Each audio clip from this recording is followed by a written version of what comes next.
Selain terlihat seperti pengemis, kau masih berani datang terlambat. Kata-kata Camilla menggema di seluruh restoran seperti petir yang menggelegar. Suaranya begitu lantang sehingga setiap orang di tempat mewah itu berhenti makan, berhenti bicara, berhenti bernapas. Semua mata menatapku. Semua melihat gaun koklatku yang ternoda tanah. Semua melihat sepatu lamaku. Semua melihat wanita tua yang datang terlambat untuk bertemu dengan calon menantunya. Namun, yang paling menyakitkan bukanlah penghinaan di depan umum itu.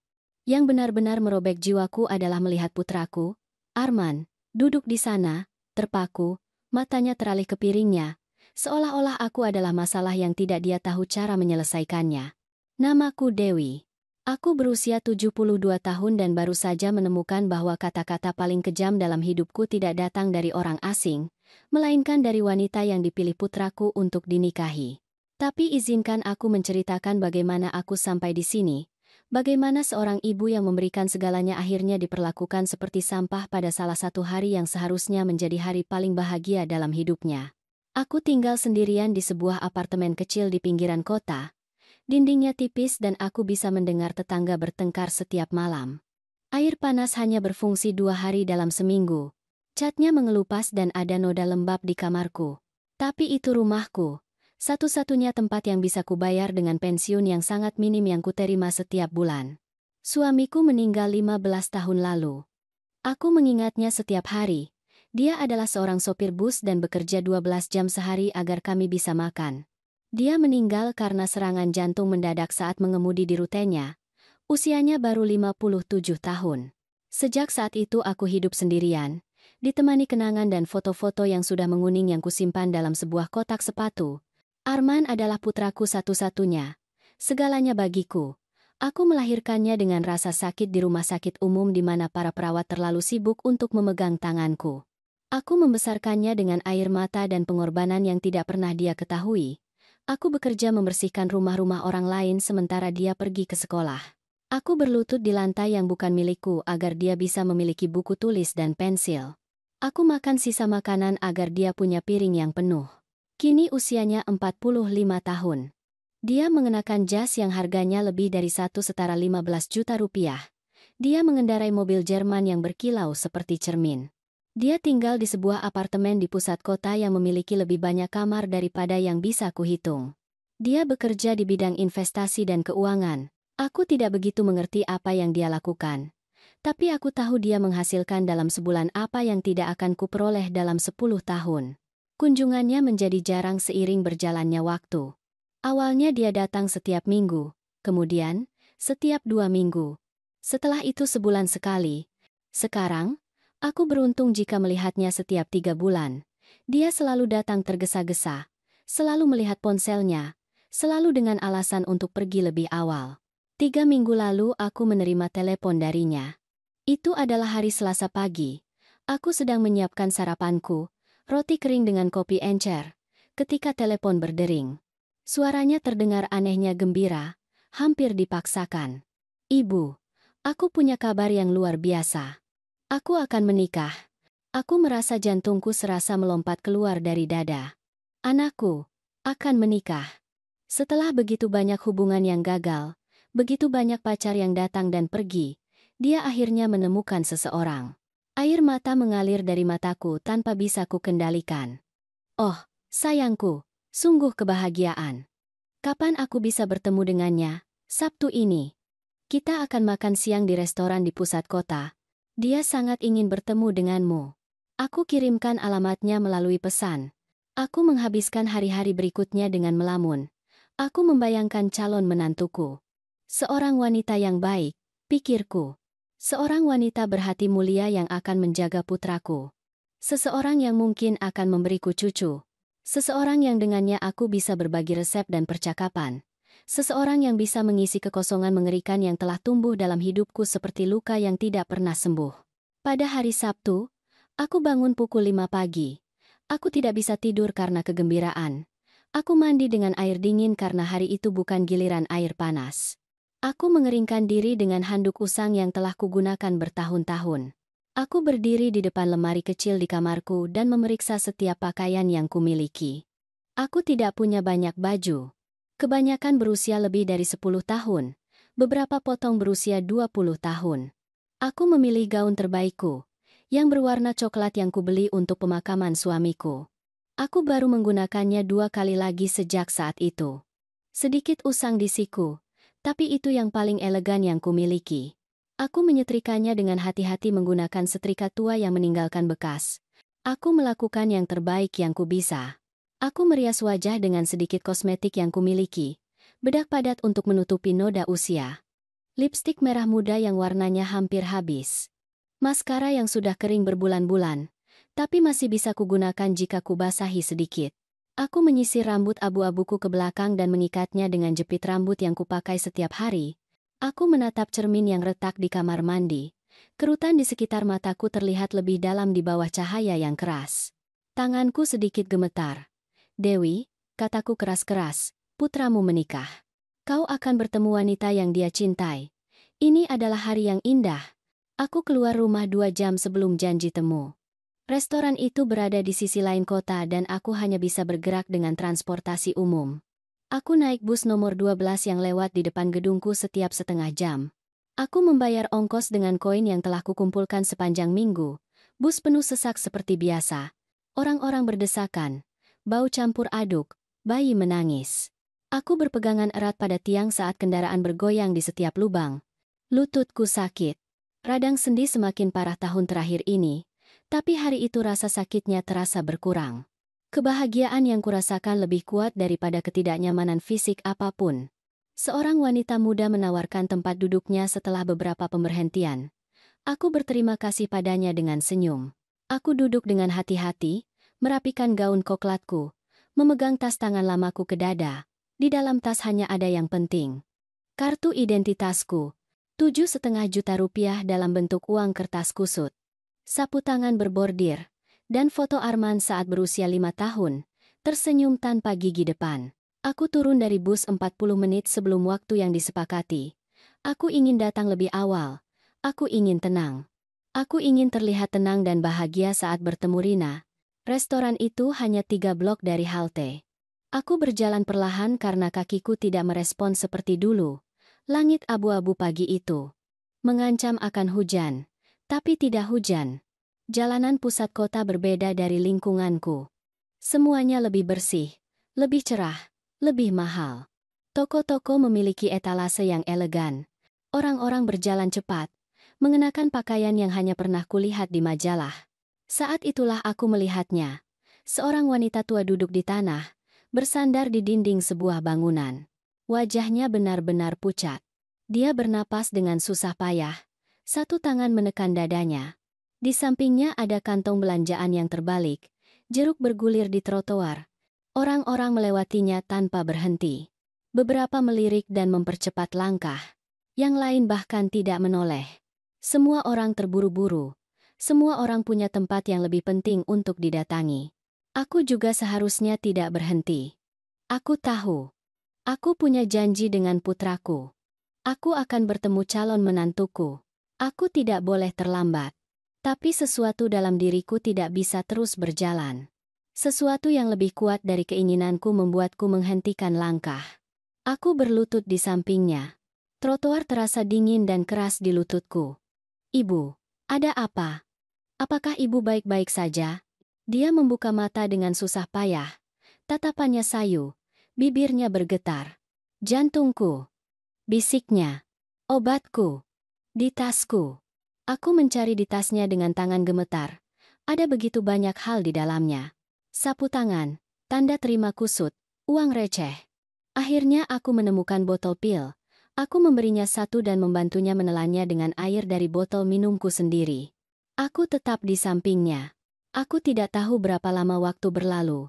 Aku memegang tangannya yang keriput di antara tanganku. Aku berbicara padanya dengan suara lembut. Semuanya akan baik-baik saja. Bantuan akan segera datang. Bernapaslah perlahan. Pernapasannya mulai normal sedikit demi sedikit. Warna perlahan kembali ke pipinya. Seseorang telah memanggil ambulans. Aku mendengar sirene mendekat. Parametris tiba dan membawanya pergi dengan tandu. Dia meremas tanganku sebelum melepaskannya.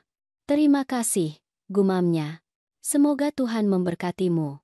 Aku berdiri di sana di trotoar. Lututku sakit luar biasa. Ada noda besar tanah di gaun koklatku. Tanganku kotor, rambutku berantakan. Aku melihat jam tanganku dan merasa perutku melilit. Setengah jam telah berlalu. Aku terlambat, sangat terlambat. Aku berlari. Atau setidaknya aku mencoba berlari. Kakiku tidak diciptakan untuk berlari. Aku berjalan secepat yang ku bisa, hampir tersandung, dengan jantung berdebar kencang di tulang rusukku. Restoran itu muncul di depanku seperti kastil kaca dan emas. Indah, mengintimidasi. Pintunya besar, kaca yang benar-benar transparan. Seorang pria berseragam hitam menahannya terbuka. Dia menatapku dari atas ke bawah saat aku mendekat. Aku melihat penghakiman di matanya. Aku masuk. Lantainya marmer putih yang berkilau seperti cermin. Ada lampu kristal besar tergantung dari langit-langit. Meja-meja ditutupi taplak meja putih bersih. Orang-orang makan dalam keheningan yang elegan, menggunakan sendok garpu perak yang berkilauan di bawah lampu. Semua orang menoleh melihatku saat aku masuk. Aku merasakan setiap tatapan seperti jarum menusuk kulitku. Aku melihat mata mereka menyusuri gaunku yang kotor, sepatu lamaku, rambutku yang berantakan. Aku mendengar gumaman. Aku melihat senyum mengejek yang nyaris tidak disembunyikan. Lalu aku melihatnya. Arman duduk di bagian belakang restoran, di samping jendela besar yang menghadap ke jalan, dan di sampingnya ada dia. Rina. Dia cantik dengan cara yang belum pernah kulihat secara langsung. Tinggi, langsing, sempurna. Rambut hitamnya jatuh bergelombang berkilauan di bahunya. Kulitnya tanpa celah. Dia mengenakan gaun yang sepertinya berharga lebih dari semua yang kumiliki. Perhiasan berkilauan di leher dan pergelangan tangannya. Aku berjalan ke arah mereka. Setiap langkah bergema dalam keheningan yang mengerikan itu. Kakiku gemetar. Arman melihatku dan sesuatu melintas di wajahnya. Sesuatu yang gelap. Sesuatu yang merobek hatiku sebelum kata-kata apapun diucapkan. Rina berdiri. Dia bangkit dari kursinya dengan gerakan tiba-tiba. Matanya menyusuri diriku dari atas ke bawah dengan penghinaan yang belum pernah kulihat pada siapapun. Dan kemudian dia mengatakannya. Dia meneriakannya sehingga seluruh restoran mendengarnya. Selain terlihat seperti pengemis, kau masih berani datang terlambat. Dunia berhenti. Aku terpaku di depan wanita yang akan menjadi menantuku itu. Kata-katanya masih bergema di telingaku seperti lonceng gereja yang berdentang kematian. Pengemis. Dia menyebutku pengemis di depan semua orang asing yang elegan itu yang sekarang menatapku dengan campuran kasihan dan jijik. Aku mangkari mata Arman. Putraku. Putraku satu-satunya. Anak yang tumbuh di rahimku. Bayi yang kususui di malam-malam yang panjang dan sunyi. Anak kecil yang menangis di pelukanku ketika dia mimpi buruk. Aku mencari di matanya tanda bahwa dia akan membelaku. Bahwa dia akan mengatakan kepada wanita itu bahwa dia tidak boleh berbicara seperti itu kepada ibunya. Tapi Arman menatap piringnya. Wajahnya merah, tegang, malu. Dan aku mengerti pada saat itu bahwa rasa malunya bukan karena kata-kata Rina. Rasa malunya adalah karena aku. Karena keberadaanku. Karena kehadiranku di tempat itu di mana jelas-jelas aku tidak pantas berada. Rina, tolong, kata Arman dengan suara rendah, hampir berbisik. Tapi itu bukan pembelaan. Itu adalah permohonan agar dia diam. Agar dia tidak membuat keributan lagi. Agar dia tidak mempermalukannya lagi. Aku merasakan sesuatu hancur di dalam dadaku. Itu bukan rasa sakit yang tajam, itu lebih buruk. Rasanya seolah-olah semua bagian hatiku yang telah kujaga tetap utuh dengan harapan dan cinta perlahan-lahan hancur menjadi debu. Aku duduk di kursi yang kosong, tanpa mengucapkan sepatah kata pun. Tanganku gemetar di pangkuanku. Rina kembali duduk dengan gerakan dramatis, menyilangkan kaki, memegang gelas anggurnya seolah tidak ada yang terjadi. Para pengunjung restoran lainnya perlahan-lahan melanjutkan percakapan mereka, meskipun beberapa masih melirik kami. Seorang pelayan mendekati meja kami. Dia menawarkan menu kepadaku dengan senyum profesional, tetapi matanya menghakimiku sama seperti yang lain. Aku membuka menu dan merasa perutku melilit melihat harganya. Rp390.000 untuk salad. Rp675.000 untuk sepiring pasta. Rp900.000 untuk sepotong daging. Aku tidak lapar, gumamku. Hanya air. Tolong. Rina tertawa pendek dan kejam. Tentu saja tidak. Kau mungkin sudah makan sesuatu dari tempat sampah di jalan. Arman terbatuk dengan canggung, tetapi tidak mengatakan apa-apa. Tidak ada. Putraku sama sekali tidak mengatakan apa-apa untuk membelaku. Dan dalam keheningan itu aku mengerti sesuatu yang mengerikan. Aku mengerti bahwa aku telah kehilangan putraku jauh sebelum hari itu. Aku telah kehilangannya di suatu waktu antara gaji besar pertamanya dan jas mahalnya yang pertama. Aku telah kehilangannya ketika dia mulai malu dengan apartemen tempat dia dibesarkan. Aku telah kehilangannya ketika dia berhenti mengenalkanku kepada teman-temannya. Makan siang berlalu dalam keheningan yang tegang, hanya disela oleh suara Rina. Dia berbicara tanpa henti tentang pernikahan yang mereka rencanakan. Acara besar di aula eksklusif. Gaun desainer didatangkan dari Eropa. Bulan madu di Maladewa. Semuanya berharga jutaan dan jutaan rupiah. Pernikahannya akan berlangsung dalam 3 bulan. Kata Rina menatapku dengan senyum yang tidak mencapai matanya. Tentu saja kau diundang, Dewi.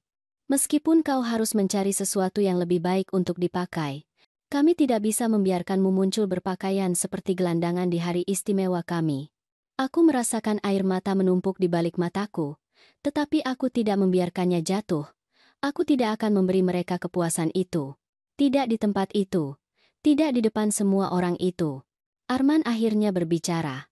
Ibu, ada sesuatu yang ingin kami usulkan padamu. Aku mengangkat pandanganku. Putraku sekarang menatapku, tetapi ada sesuatu yang aneh di matanya. Sesuatu yang terhitung. Sesuatu yang dingin yang belum pernah kulihat sebelumnya. Rina dan aku telah berbicara tentang situasimu, lanjutnya. Tinggal sendirian di usiamu tidak aman. Lingkungan tempat tinggalmu berbahaya. Apartemen itu hampir roboh. Kami pikir akan lebih baik bagimu jika pindah ke tempat yang lebih sesuai. Aku merasakan secercah harapan meskipun demikian. Mungkin Arman masih peduli padaku. Mungkin terlepas dari keheningannya. Masih ada cinta di hatinya. Kami tahu ada panti jompo yang sangat bagus. Tambah Rina dengan senyum yang tampak seperti sudah dilatih. Itu untuk lansia. Ada perawat 24 jam. Kegiatan, makanan termasuk. Kau akan sangat nyaman di sana. Panti jompo. Mereka ingin memasukkanku ke panti jompo. Tapi aku baik-baik saja di rumahku, kataku dengan suara bergetar. Aku tidak butuh siapapun untuk menjagaku. Aku bisa mengurus diriku sendiri. Ibu, jangan mempersulit, kata Arman dengan nada tidak sabar. Ini demi kebaikanmu sendiri. Di usiamu, apapun bisa terjadi. Kau bisa jatuh dan tidak ada yang tahu selama berhari-hari. Ini yang paling masuk akal. Yang paling masuk akal. Seolah-olah aku adalah masalah yang membutuhkan solusi praktis. Seolah-olah hidupku, kemandirianku, keinginanku sama sekali tidak penting. Selain itu, tambah Rina sambil mencondongkan tubuh ke depan. Ketika Arman dan aku menikah, kami akan membutuhkan lebih banyak ruang. Kami berpikir untuk membeli rumah yang lebih besar. Dan jujur saja, harus mengkhawatirkanmu sepanjang waktu adalah stres yang tidak perlu bagi Arman. Itu dia. Kebenaran yang telanjang dan kejam. Aku adalah penghalang, sebuah beban. Sesuatu yang harus mereka singkirkan sebelum mereka memulai kehidupan sempurna mereka bersama. Kenangan menghantamku seperti gelombang yang marah. Aku ingat Arman berusia 2 tahun. Sakit demam. Menangis di pelukanku sepanjang malam sementara aku menaruh lap dingin di dahinya karena kami tidak punya uang untuk membawanya ke dokter. Aku ingat langkah pertamanya, kata-kata pertamanya, hari pertama sekolahnya ketika dia berpegangan pada rokku dan tidak mau melepaskan. Aku ingat malam-malam ketika aku bekerja sampai tengah malam membersihkan kantor-kantor untuk bisa membayarnya kursus bahasa Inggris karena dia ingin belajar. Aku ingat bagaimana aku menjual beberapa perhiasan yang kumiliki, termasuk cincin pernikahanku, untuk membelikannya komputer ketika dia masuk universitas karena semua teman sekelasnya punya dan dia merasa rendah diri. Aku ingat kelulusannya. Aku duduk di barisan belakang auditorium dengan gaun terlamaku tetapi dengan hati yang membengkak karena bangga. Ketika namanya dipanggil dan dia naik ke panggung untuk menerima gelarnya, aku menangis. Aku menangis karena kami telah sampai di sana bersama, karena semua tahun pengorbanan itu telah terbayar. Tetapi sekarang aku melihat pria yang duduk di depanku itu, dengan jasnya yang seharga 15 juta rupiah dan jam tangannya yang berkilauan di pergelangan tangannya, dan aku tidak mengenalinya. Ini bukan putraku. Putraku adalah anak yang memelukku ketika aku menangis karena ayahnya. Putraku adalah remaja yang berjanji kepadaku bahwa suatu hari dia akan membelikanku rumah besar di mana aku tidak perlu mengkhawatirkan apapun. Kapan anak itu menghilang dan di tempatnya tersisa orang asing ini yang menatapku seolah-olah aku adalah masalah keuangan yang harus diselesaikan. Aku perlu memikirkannya, kataku akhirnya dengan suara tercekat. Tidak banyak yang perlu dipikirkan, Ibu, jawab Arman dengan dingin. Kami sudah membuat janji agar kau mengunjungi tempat itu minggu depan. Kau hanya perlu pergi dan melihatnya. Aku yakin kau akan menyukainya. Mereka tidak bertanya padaku. Mereka memberitahu. Mereka sudah membuat keputusan untukku. Pendapatku, perasaanku, keinginanku tidak penting. Aku hanya harus mematuhi. Seperti yang selalu kulakukan. Seperti yang selalu terjadi. Sisa makan siang adalah siksaan. Rina terus berbicara tentang rencana mereka, tentang kehidupan sempurna yang mereka bangun. Arman mengangguk dan tersenyum, memegang tangannya di atas meja, menatapnya dengan kekaguman. Aku bisa saja menjadi perabotan tua di meja itu. Objek tanpa kehidupan, tanpa suara, tanpa kepentingan. Ketika mimpi buruk itu akhirnya berakhir, Arman membayar tagihan tanpa melihat totalnya. Rp2.700.000. Lebih dari yang kuhabiskan untuk makanan dalam sebulan penuh. Dia bangkit dan memberiku ciuman cepat di pipi, semekanis dan sedingin sapaan antara orang asing. Kami akan menghubungimu untuk masalah panti jompo, katanya. Dan tolong ibu, cobalah untuk terlihat lebih rapi lain kali. Ini sangat canggung bagi semua orang. Rina bahkan tidak pamit. Dia menjauh dari Arman. Tertawa karena sesuatu yang dia bisikkan di telinganya, meninggalkanku duduk di sana dengan gaunku yang bernoda dan hatiku yang hancur. Aku keluar dari restoran berjalan seperti orang yang tidur sambil berjalan. Matahari akhirnya terbit dan kota berkilauan di bawah cahayanya. Tapi aku hanya melihat kegelapan. Aku hanya merasa dingin. Aku naik bus kembali ke rumah. Kali ini tidak ada yang menawarkan tempat duduk kepadaku. Aku berdiri, berpegangan pada tiang, dengan air mata akhirnya mengalir di pipiku tanpa bisa kuhentikan. Orang-orang menatapku, tetapi tidak ada yang bertanya apakah aku baik-baik saja. Tidak ada yang pernah bertanya. Aku tiba di apartemenku ketika matahari mulai terbenam. Dindingnya terlihat lebih abu-abu dari sebelumnya. Langit-langit menetes di sudut tempat hujan turun selama sore hari. Aku duduk di sofa kecilku yang usang dan melihat foto-foto yang ada di meja tengah. Arman berusia 5 tahun. Tersenyum tanpa gigi. Arman berusia 12 tahun. Bangga dengan hadiah pertamanya di sekolah. Arman berusia 18 tahun. Hari kelulusannya. Arman berusia 25 tahun. Ketika dia mendapatkan pekerjaan penting pertamanya. Di semua foto itu aku berada di sampingnya. Tersenyum, memeluknya, menatapnya dengan cinta tak terbatas. Kapan aku berhenti berada di sisinya? Kapan aku menjadi sesuatu yang memalukan? Kapan cintaku menjadi beban yang tak tertahankan baginya? Malam itu aku tidak bisa tidur. Aku tetap terjaga menatap langit-langit, mendengarkan suara kota yang tidak pernah tidur. Aku memikirkan wanita tua yang telah kubantu di jalan. Aku bertanya-tanya apakah dia baik-baik saja. Aku bertanya-tanya apakah dia punya anak. Aku bertanya-tanya apakah anak-anaknya mencintainya atau apakah mereka juga melihatnya sebagai masalah yang harus disingkirkan. Aku memikirkan kata-kata Rina.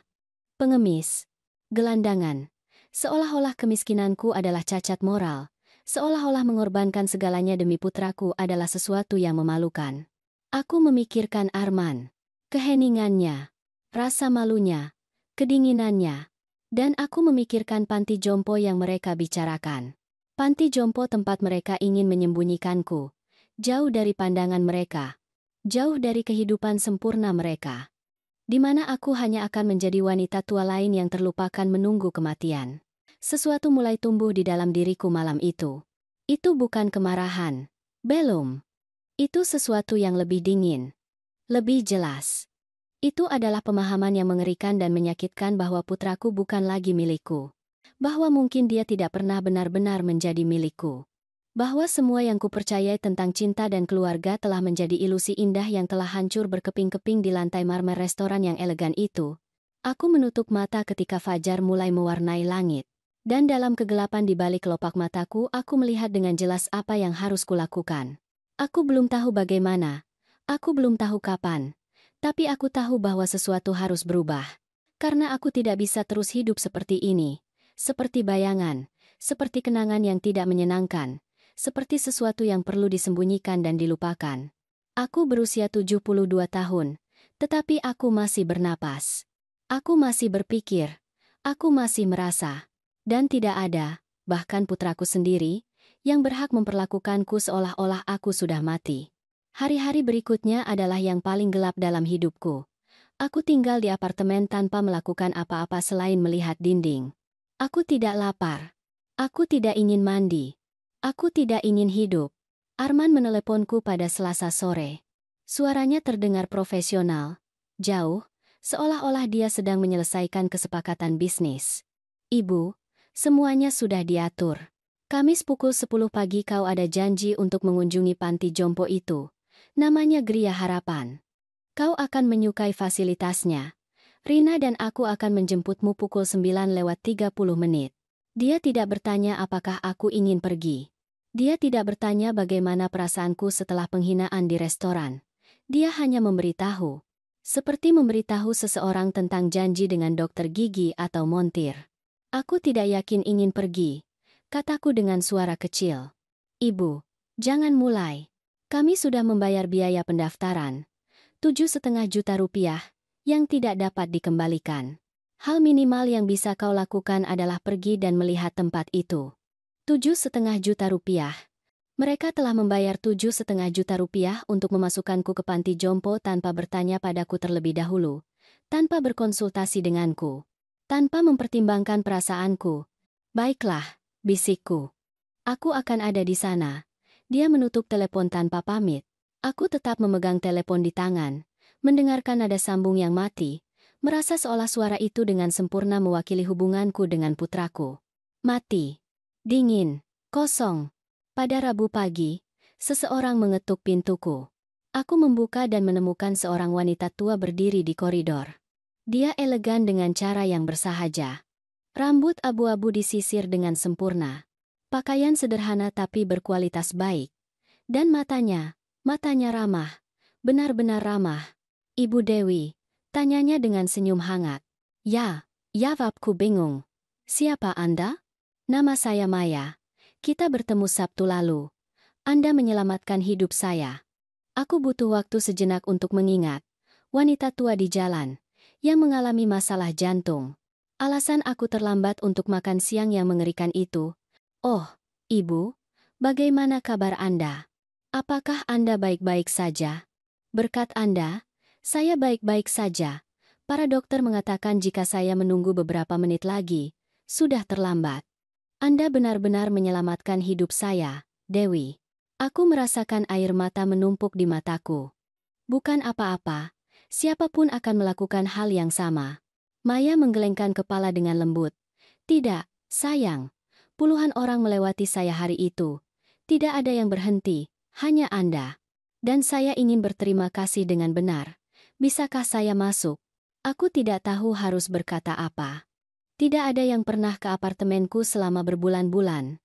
Aku malu betapa kecilnya, betapa tuanya, betapa miskinnya. Tetapi ada sesuatu tentang Maya yang membuatku merasa dia tidak akan menghakimi. Aku membiarkannya masuk. Dia melihat sekeliling tanpa ekspresi jijik. Dia duduk di sofa usangku seolah itu adalah perabotan paling nyaman di dunia. Kami berbicara selama berjam-jam. Aku menceritakan tentang Arman tanpa merencanakannya. Kata-kata itu keluar begitu saja dariku seperti sungai yang telah tertahan terlalu lama. Aku menceritakan tentang restoran itu. Tentang Rina. Tentang panti jompo yang mereka ingin aku kunjungi. Tentang bagaimana aku merasa tidak terlihat dan tidak berharga. Maya mendengarkan dalam diam. Dia tidak menyela. Dia tidak menghakimi. Dia hanya mendengarkan dengan perhatian penuh yang sangat sedikit orang tawarkan di dunia ini. Ketika aku selesai berbicara, aku merasa lelah tetapi juga lebih ringan. Seolah berbagi beban yang mengerikan itu telah membuatnya sedikit lebih tertahankan. Dewi, kata Maya sambil memegang tanganku di antara tangannya, saya perlu mengatakan sesuatu padamu. Ketika saya menyelidiki siapa Anda agar bisa berterima kasih, Saya menemukan beberapa hal tentang putra Anda dan tunangannya. Aku merasakan hawa dingin menjalari punggungku. Hal apa? Saya punya koneksi. Teman-teman di tempat-tempat penting. Karena Anda perlu tahu bahwa saya tidak selalu menjadi wanita tua yang pingsan di jalan. Saya bekerja selama 40 tahun sebagai akuntan di perusahaan yang sangat penting.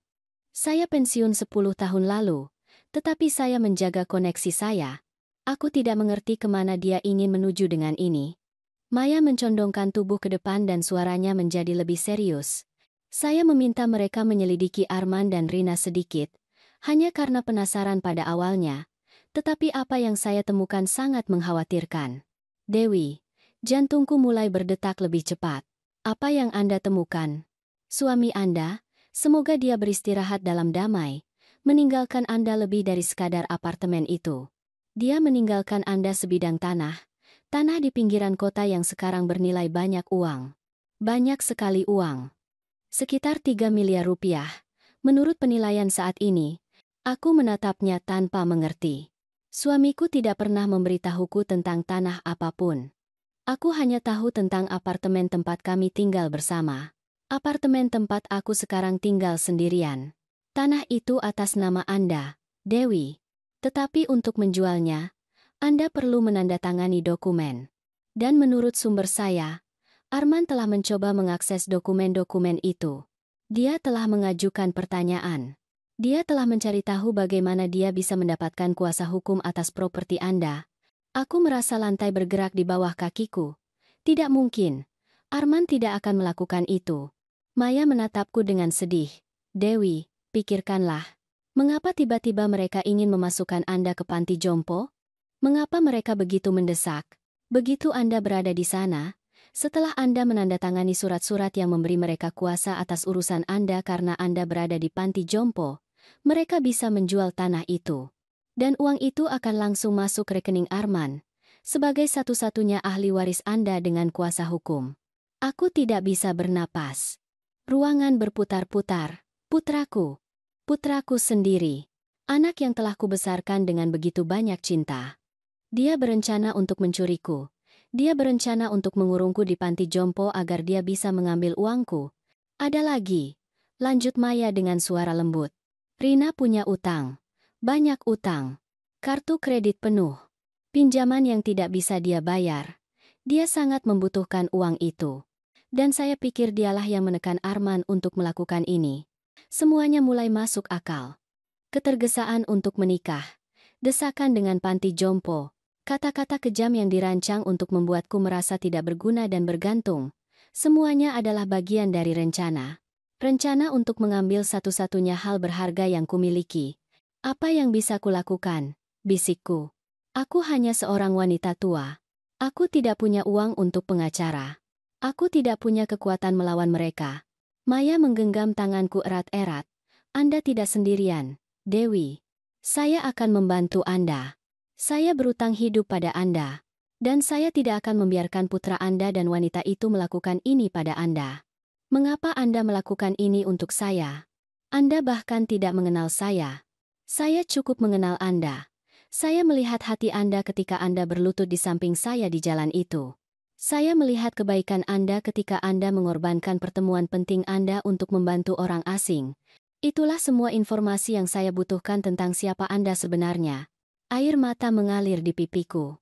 Untuk pertama kalinya dalam beberapa hari, aku merasakan sesuatu yang berbeda dari keputusasaan. Aku merasakan percikan kecil harapan. Apa yang harus kulakukan? Tanyaku. Pertama, Anda akan pergi ke kunjungan itu besok. Anda akan bertindak normal.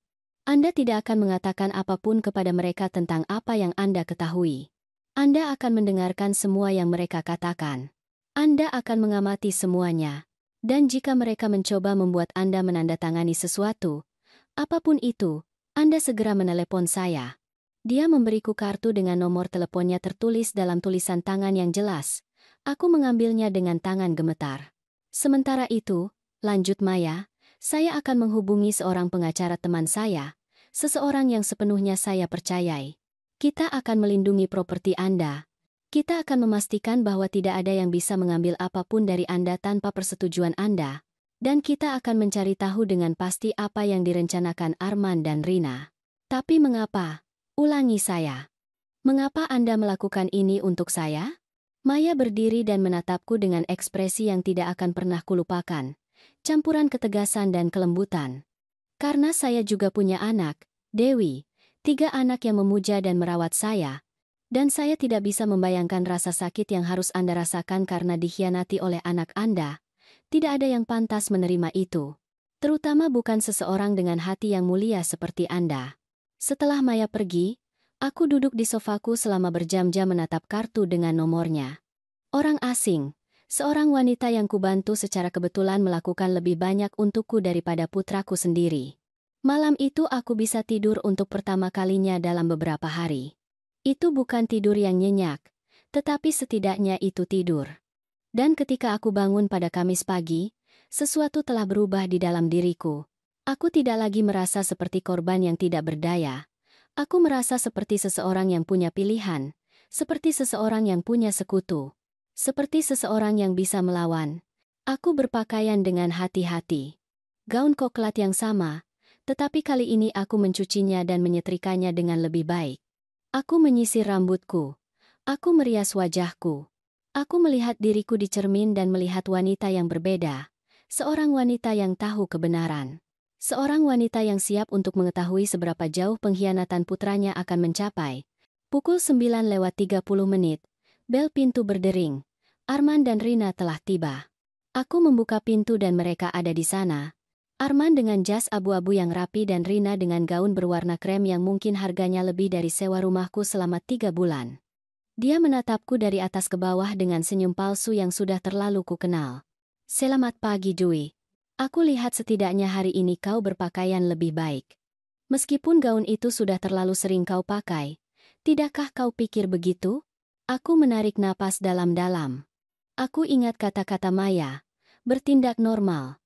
Jangan katakan apa-apa pada mereka. Amati semuanya. Selamat pagi, jawabku dengan suara tenang. Aku siap. Mobil Arman berbau kulit baru dan parfum mahal. Aku duduk di kursi belakang seperti anak kecil.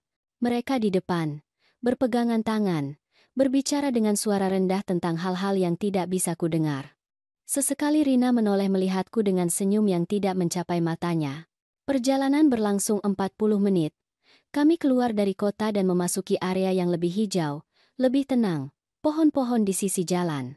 Rumah-rumah besar dengan taman yang terawat. Semuanya terlihat indah dan damai. Seperti tempat di mana orang datang untuk mati dalam keheningan.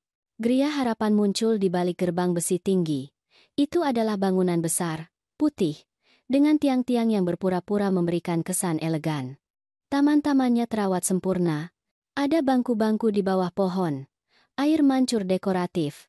Semuanya dirancang untuk membuat tempat itu terlihat seperti resor dan bukan seperti apa adanya. Penjara emas untuk lansia yang tidak lagi nyaman bagi keluarga mereka. Seorang wanita menyambut kami di pintu masuk. Namanya Sinta dan dia memiliki keceriaan buatan yang digunakan orang-orang yang bekerja menjual barang-barang yang sebenarnya tidak ingin dibeli oleh siapapun. Selamat datang di Gria Harapan. Anda pasti Ibu Dewi. Senang bertemu dengan Anda. Saya yakin Anda akan menyukai fasilitas kami. Dia membawaku dalam tur tanpa akhir. Kamar-kamar kecil dengan tempat tidur tunggal dan perabotan murah, mencoba terlihat elegan. Ruang makan besar tempat lansia makan dalam keheningan, menatap piring mereka, tersesat dalam dunia mereka sendiri. Ruang televisi tempat lansia lain tertidur di depan layar besar yang sebenarnya tidak ditonton oleh siapapun. Kami memiliki kegiatan setiap hari, kata Sinta dengan antusiasme palsu. Bingo pada hari Selasa. Kerajinan tangan pada hari Kamis. Kunjungan dari pendeta pada hari Minggu. Dan, tentu saja, perawatan medis 24 jam. Arman dan Rina berjalan di belakang kami. Aku bisa mendengar mereka berbisik di antara mereka sendiri. Ketika kami melewati jendela, aku melihat pantulan mereka di kaca. Rina mengatakan sesuatu kepada Arman di telinganya, dan dia mengangguk dengan ekspresi serius. Sinta membawa kami ke kantornya. Ruangan kecil yang penuh dengan lemari arsip dan diploma di dinding. Kami duduk di kursi yang tidak nyaman di depan mejanya. Dia mengeluarkan map tebal penuh kertas. Sekarang, Ibu Dewi, Kita perlu bicara tentang aspek praktis. Gria Harapan memiliki berbagai tingkat perawatan. Tingkat dasar berharga 18 juta rupiah per bulan, termasuk kamar bersama, 3 kali makan sehari, dan pengawasan umum, 18 juta rupiah. Pensiunku hanya sekitar 6 juta rupiah per bulan. Tidak mungkin aku bisa membayar itu. Tentu saja, lanjut Sinta sambil menatap Arman. Kami mengerti bahwa banyak keluarga membutuhkan bantuan dengan biayanya. Itulah mengapa kami menawarkan opsi di mana anggota keluarga dapat secara hukum mengambil alih keuangan penduduk kami. Ini memungkinkan pengelolaan pensiun, properti, dan aset lainnya yang lebih efisien. Itu dia. Jebakan? Mereka ingin Arman memiliki kendali penuh atas uangku, propertiku, tanah yang bahkan tidak kuketahui ku miliki. Arman mencondongkan tubuh ke depan dengan ekspresi serius. Ibu, Rina dan aku sudah banyak bicara tentang ini. Kami bersedia menanggung semua biaya. Ibu tidak perlu khawatir tentang apapun. Kami hanya perlu ibu menandatangani beberapa dokumen yang memberi kami otoritas hukum untuk mengurus urusan ibu selama ibu di sini. Dokumen seperti apa? Tanyaku, mencoba menjaga suaraku tetap tegas. Rina menjawab sebelum Arman. Itu hanya formalitas, Dewi. Surat kuasa yang memungkinkan Arman membayar tagihan ibu, mengelola properti ibu, hal-hal semacam itu. Itu benar-benar normal. Semua keluarga melakukannya. Pembohong. Aku bisa melihat kebohongan di matanya yang berkilauan. Aku bisa merasakannya di udara yang berat di kantor itu. Bisakah saya melihat dokumen-dokumennya dulu? Tanyaku. Sesuatu melintas di wajah Rina. Ketidaksabaran. Iritasi. Tapi dia dengan cepat mengendalikan diri. Tentu saja, Sinta, bisakah Anda tunjukkan surat-surat itu kepada Ibu Dewi? Sinta mengeluarkan beberapa dokumen dari map, tulisan kecil, istilah hukum yang tidak ku mengerti. Halaman demi halaman kata-kata yang bercampur di depan mata lelahku. Aku butuh waktu untuk membaca ini, kataku. Terlalu banyak kertas. Arman mendesah dengan frustrasi yang nyaris tidak disembunyikan. Ibu, itu hanya formalitas. Pengacara panti jompo sudah meninjau semuanya. Semuanya beres. Bagaimanapun, aku ingin membawanya pulang dan membacanya dengan tenang. Mungkin berkonsultasi dengan seseorang. Keheningan yang terjadi berikutnya tegang dan berat. Rina dan Arman saling pandang. Aku bisa melihat komunikasi diam di antara mereka. Kepanikan yang nyaris tertahan. Dewi, kata Rina dengan suara yang lebih keras.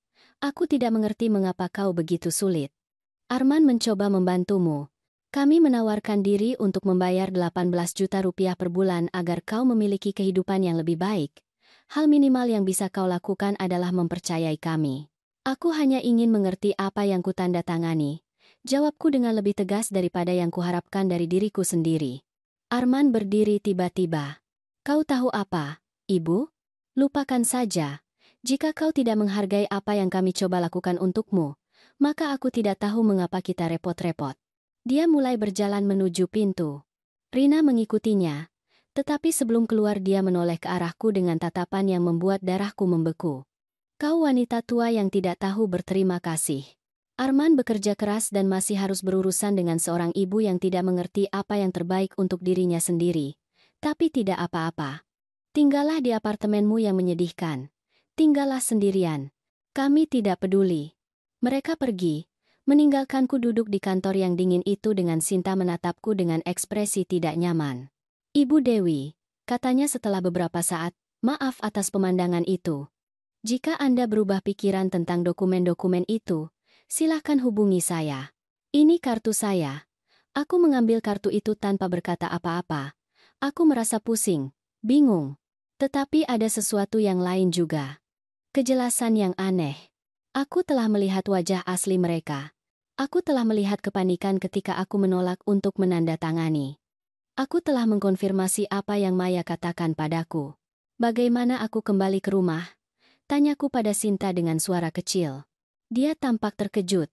Putra Anda pergi. Dia tidak akan mengantar Anda kembali? Tidak. Jawabku singkat. Sinta membuat beberapa panggilan. Akhirnya dia berhasil membuat salah satu karyawan perawatan Gria Harapan mengantarku kembali ke kota. Perjalanan itu sunyi. Pria itu baik, tetapi tidak banyak bicara. Dia meninggalkanku di depan gedungku ketika matahari mulai terbenam. Aku menaiki tangga perlahan. Kakiku gemetar. Aku tidak tahu apakah itu karena kelelahan atau karena adrenalin dari apa yang telah terjadi. Aku masuk ke apartemenku dan menjatuhkan diri di sofa. Ponselku berdering hampir segera. Itu Arman. Aku membiarkannya berdering sampai masuk ke kotak pesan suara. Dia menelepon lagi. Dan lagi. Dan lagi. Akhirnya aku menjawab. Apa yang kau mau, Arman? Suaranya terdengar berbeda. Lelah. Hampir memohon. Ibu. Aku sangat menyesal. Rina sedang stres. Dia tidak bermaksud mengatakan hal-hal itu. Tolong mengerti bahwa kami hanya ingin yang terbaik untukmu. Kebohongan lagi. Aku bisa mendengarnya dengan jelas sekarang. Seolah-olah seseorang telah mengangkat selubung dari mataku dan aku akhirnya bisa melihat kebenaran. Aku perlu istirahat, Arman. Ini hari yang sangat panjang. Ibu, tolong, jangan merusak ini. Tanda tangani saja surat-surat itu dan semuanya akan lebih mudah. Untuk semua orang. Selamat malam, Arman. Aku menutup telepon sebelum dia bisa menjawab. Telepon berdering lagi tetapi aku mematikannya. Aku tetap duduk dalam kegelapan apartemenku mendengarkan suara kota. Bus-bus. Anjing menggonggong. Suara-suara tetangga. Aku mengeluarkan kartu Maya dari tasku. Aku menatapnya lama sebelum memutar nomornya. Dia menjawab pada dering kedua. Dewi, bagaimana kabarmu? Aku menceritakan semuanya. Setiap detail. Dokumen-dokumen. Tekanan. Kebohongan. Cara mereka meninggalkanku di Gria Harapan. Maya mendengarkan dalam diam. Ketika aku selesai, suaranya tegas dan jelas. Besok pagi-pagi kita pergi ke pengacara saya. Kita akan melindungi semua yang menjadi milik Anda. Dan kita akan mencari tahu dengan pasti apa lagi yang mereka rencanakan. Jangan khawatir, Dewi. Anda tidak akan melalui ini sendirian. Malam itu aku tidur lebih nyenyak daripada dalam beberapa minggu. Karena untuk pertama kalinya dalam waktu yang lama aku tidak merasa sepenuhnya tidak berdaya. Untuk pertama kalinya aku punya seseorang di sisiku. Untuk pertama kalinya ada harapan bahwa mungkin, hanya mungkin, aku tidak akan berakhir menjadi korban keserakahan putraku sendiri. Pada Jumat pagi, mayat tiba di apartemenku tepat pukul 8. Dia membawa bersamanya seorang pria berusia sekitar 50-an, tinggi, berkacamata, dan tas kulit di bawah lengannya. Kehadirannya memancarkan keseriusan dan profesionalisme. Dewi, saya perkenalkan Budi. Dia pengacara terbaik yang saya kenal dan teman seumur hidup. Saya ceritakan situasi Anda dan dia setuju untuk membantu. Budi menjabat tanganku dengan tegas, tetapi juga dengan kehangatan. Ibu Dewi, suatu kehormatan bertemu dengan Anda. Maya menceritakan apa yang Anda lakukan untuknya. Siapapun yang menyelamatkan nyawa teman saya memiliki kesetiaan penuh saya. Kami duduk di ruang tamu kecilku. Budi mengeluarkan dokumen dari tasnya dan sebuah perekam kecil yang diletakkannya di atas meja. Saya perlu Anda menceritakan semuanya dari awal, katanya dengan suara tenang. Setiap detail yang Anda ingat, setiap percakapan, setiap dokumen yang mereka tunjukkan kepada Anda. Aku berbicara selama lebih dari 1 jam. Aku menceritakan tentang makan siang di restoran, kata-kata Rina, keheningan Arman, kunjungan ke Gria Harapan, dokumen-dokumen yang mereka ingin aku tanda tangani, cara mereka meninggalkanku di sana ketika aku menolak. Budi terus-menerus membuat catatan. Matanya semakin gelap saat aku berbicara. Ketika aku selesai, dia terdiam untuk waktu yang lama. Ini lebih buruk dari yang saya kira, katanya akhirnya. Apa yang putra Anda dan tunangannya coba lakukan secara teknis legal jika Anda menandatangani dokumen-dokumen itu secara sukarela? Tetapi penipuan, manipulasi, tekanan psikologis, semua itu melintasi batas etika yang sangat serius. Apa yang bisa kulakukan? Tanyaku dengan suara tercekat. Pertama, kita akan mengamankan properti Anda. Hari ini juga kita pergi ke notaris untuk menandatangani dokumen yang melindungi tanah itu. Tidak ada yang akan bisa menyentuhnya tanpa persetujuan eksplisit Anda. Kedua, kita akan menyelidiki lebih lanjut keuangan Arman dan Rina. Saya perlu tahu persis apa yang mereka rencanakan. Bagaimana kita akan melakukan itu? Tanya Maya. Budi tersenyum dengan cara yang tidak sepenuhnya menenangkan. Saya punya sumber daya saya. Beri saya 2 hari. Kami pergi ke notaris dengan mobil Maya. Itu adalah kendaraan yang elegan, tetapi bersahaja. Dalam perjalanan dia memegang tanganku. Semuanya akan baik-baik saja, Dewi. Anda tidak lagi sendirian dalam hal ini. Di notaris aku menandatangani dokumen yang melindungi tanahku.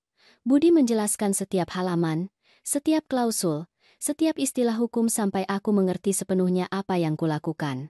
Itu sangat berbeda dari cara Arman dan Rina mencoba menekanku untuk menandatangani tanpa membaca.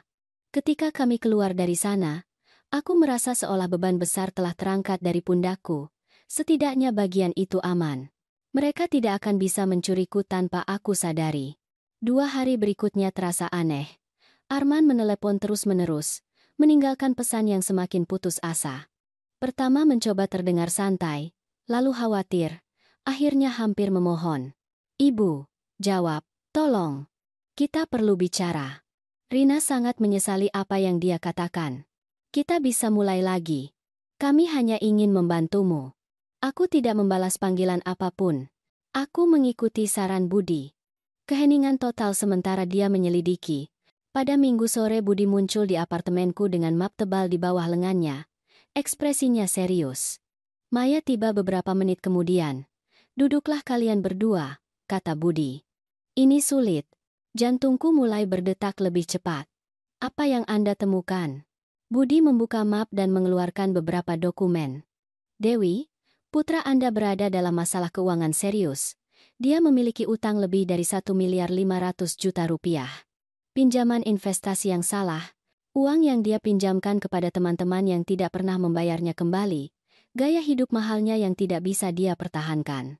Tapi dia selalu terlihat punya banyak uang, kataku bingung.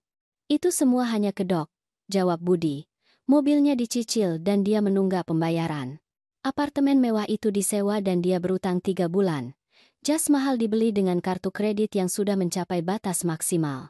Aku merasa semuanya berputar di sekitarku. Putraku yang sukses, hancur. Tapi ada lagi, lanjut Budi dengan suara yang lebih suram. Rina lebih buruk. Dia memiliki utang hampir 1.200.000.000 rupiah. Kartu kredit, pinjaman pribadi. Dia berutang uang kepada rentenir yang tidak sepenuhnya legal. Orang-orang berbahaya, lalu mengapa mereka ingin menikah? Tanyaku. Budi menatapku dengan sedih, karena mereka putus asa. Pernikahan yang mereka rencanakan semuanya bohong. Mereka sudah mengambil pinjaman menggunakan pernikahan itu sebagai alasan. Uang yang mereka butuhkan untuk membayar utang mendesak. Tapi rencana sebenarnya adalah mendapatkan akses ke tanah Anda. Dengan menjual properti itu, mereka bisa mendapatkan sekitar 3 miliar rupiah. Cukup untuk membayar semua utang mereka dan memulai lagi. Dan aku adalah penghalangnya, bisikku. Itu sebabnya mereka ingin mengurungku di Gria Harapan. Tepat sekali. Begitu Anda di sana, di bawah perwalian hukum mereka bisa menjual semuanya tanpa Anda bisa melakukan apa-apa. Dan mereka mungkin akan meninggalkan Anda di sana selamanya. Hanya membayar seperlunya, sementara mereka hidup dengan uang Anda. Air mata mulai mengalir di pipiku. Putraku sendiri, berencana mencuriku, berencana mengurungku. Berencana membiarkanku mati sendirian di tempat yang mengerikan hanya untuk menyelamatkan kehidupan kebohongan mereka. Ada lagi, kata Budi sambil mengeluarkan dokumen lain. Saya menemukan ini di catatan publik. Arman sudah mencoba menjual tanah itu 2 bulan lalu. Dia memalsukan tanda tangan Anda pada dokumen awal. Penjualan tidak selesai karena pembeli meminta verifikasi tambahan dan mereka menemukan bahwa tanda tangan itu tidak cocok. Tapi Arman mencobanya. Dia mencoba melakukan penipuan. Itu kejahatan, kata Maya dengan suara keras. Budi mengangguk. Kejahatan serius, pemalsuan dokumen, percobaan penipuan. Jika kita mengajukan ini kepada pihak berwenang, Arman bisa masuk penjara selama beberapa tahun. Tidak, kata itu keluar dari mulutku sebelum aku bisa memikirkannya. Aku tidak bisa melakukan itu. Dia putraku. Budi dan Maya menatapku dengan ekspresi pengertian, tetapi juga khawatir. Dewi, kata Budi dengan lembut, saya mengerti dia putra Anda. Tapi dia bersedia menghancurkan hidup Anda. mencuri segalanya dari Anda, meninggalkan Anda. Anda tidak bisa melindunginya dari konsekuensi tindakannya. Dia benar, tambah Maya sambil memegang tanganku. Saya tahu itu menyakitkan, tapi Anda harus melindungi diri sendiri. Aku terdiam untuk waktu yang lama, berpikir, mengingat, melihat dalam pikiranku anak kecil yang pernah Arman itu. Tetapi juga melihat pria kejam yang telah dia menjadi. Bagaimana dengan Rina? Tanyaku akhirnya. Anda bilang dia berutang uang kepada orang-orang berbahaya. Budi mengangguk dengan serius. Saya dengar rumor. Orang-orang mencarinya. Orang-orang yang tidak menerima alasan. Jika dia tidak segera membayar, keadaan bisa menjadi sangat buruk. Berapa banyak waktu yang dia punya? Sebulan. Mungkin kurang. Maka dalam sebulan dia akan menekan Arman lebih jauh lagi. Kata Maya, mereka akan menjadi lebih putus asa. Lebih berbahaya. Budi mencondongkan tubuh ke depan. Dewi, saya perlu Anda mengerti sesuatu. Anda tidak bisa menghadapinya sendirian. Anda tidak bisa hanya memberitahu mereka bahwa Anda tahu apa yang mereka rencanakan. Orang yang putus asa melakukan hal-hal putus asa. Kita butuh rencana. Rencana yang melindungi Anda tetapi juga menghentikan mereka secara permanen. Rencana seperti apa? Tanyaku. Budi menatap Maya dan kemudian kembali padaku. Kita akan memberi mereka tali yang cukup untuk menggantung diri mereka sendiri. Kita akan membuat mereka berpikir bahwa Anda menyerah, bahwa Anda akan menandatangani dokumen-dokumen itu. Dan ketika mereka mencoba menyelesaikan penipuan, kita akan memiliki semuanya didokumentasikan. Bukti yang tak terbantahkan. Dan kemudian kita akan mengungkap mereka. Tapi itu berarti aku harus terus bertindak seolah-olah aku tidak tahu apa-apa, kataku. Tepat sekali. Anda harus melihat mereka di wajah dan berpura-pura. Itu akan sulit. Itu akan menyakitkan. Tetapi itu satu-satunya cara untuk memastikan bahwa mereka tidak akan pernah bisa menyakiti Anda lagi. Aku melihat dokumen-dokumen yang tersebar di mejaku. Bukti pengkhianatan putraku. Bukti bahwa semua yang kupercayai tentang dia adalah ilusi. Baiklah, kataku akhirnya dengan suara yang lebih tegas daripada yang kuharapkan. Mari kita lakukan ini. Tapi aku ingin jelas. Aku tidak ingin balas dendam. Aku hanya ingin keadilan. Aku hanya ingin mereka berhenti. Dan aku ingin putraku mengerti apa yang telah dia lakukan. Budi tersenyum dengan persetujuan. Itulah yang akan kita lakukan. Dan Dewi, saya ingin Anda tahu sesuatu. Saya telah bekerja dalam kasus-kasus pelecehan lansia selama 20 tahun. Saya telah melihat anak-anak melakukan hal-hal mengerikan kepada orang tua mereka. Tetapi saya belum pernah melihat seorang ibu dengan kekuatan yang Anda miliki. Anda akan keluar dari ini, dan Anda akan keluar lebih kuat. Malam itu, setelah Budi dan Maya pergi, aku tetap terjaga menatap foto-foto Arman, anak yang tersenyum yang pernah dia itu. Remaja yang menjanjikan, pemuda yang sukses. Di suatu tempat di sepanjang jalan anak itu telah hilang. Dia telah digantikan oleh seorang pria yang menghargai uang lebih dari ibunya sendiri. Seorang pria yang mampu berbohong, memanipulasi, dan mencuri. Tetapi aku masih bernapas. Aku masih berpikir. Dan sekarang aku punya sekutu. Aku punya rencana. Dan aku punya sesuatu yang sama sekali diremehkan oleh Arman. Aku punya kemauan untuk melawan. Pada Senin pagi aku menelepon Arman. Suaraku gemetar. Tetapi bukan karena takut, melainkan karena akting yang akan kumulai. Budi telah mempersiapkanku. Dia telah memberitahuku persis apa yang harus dikatakan. Bagaimana terdengar rentan. Bagaimana membuat mereka percaya bahwa aku akhirnya menyerah. Arman menjawab pada dering kedua. Suaranya terdengar cemas. Ibu, terima kasih Tuhan kau menelepon. Aku sangat khawatir. Arman, aku perlu bicara denganmu. Aku sudah banyak memikirkan apa yang kalian katakan. Tentang Gria Harapan. Tentang dokumen-dokumen itu. Ada keheningan di sisi lain. Aku bisa mendengar napasnya tertahan. Dan, nak, aku menelan ludah. Kalian benar. Aku sudah tua. Aku tinggal sendirian. Mungkin memang akan lebih baik berada di tempat di mana aku dirawat. Di mana aku tidak perlu mengkhawatirkan apapun. Aku mendengar Rina di latar belakang menanyakan sesuatu. Arman menjawabnya dengan bisikan yang tidak bisa kudengar. Kemudian suaranya kembali, lebih lembut, lebih manipulatif. Ibu, aku sangat senang mendengarnya. Sungguh. Kami hanya ingin yang terbaik untukmu. Rina dan aku sangat khawatir. Pembohong. Tapi aku menjaga suaraku tetap kecil dan pecah. Hanya ada satu hal. Dokumen-dokumen yang kalian ingin aku tanda tangani itu, mereka sangat rumit. Aku ingin kalian datang dan menjelaskannya kepadaku dengan tenang. Di sini di rumahku, di mana aku merasa lebih tenang. Tentu saja, Ibu. Tentu saja. Kami bisa datang hari ini juga jika Ibu mau. Sore ini pukul 4. Baiklah. Aku tunggu. Aku menutup telepon dan segera menelepon Budi. Aku sudah memasang umpan. Mereka datang sore ini. Sempurna. Maya dan saya akan berada di apartemen tetangga Anda, Ibu Ivana. Dia sudah setuju untuk membantu kita. Kita akan bisa mendengarkan semuanya. Dan ingat, Dewi, jika sewaktu-waktu Anda merasa dalam bahaya, ucapkan saja kata kunci yang kita sepakati.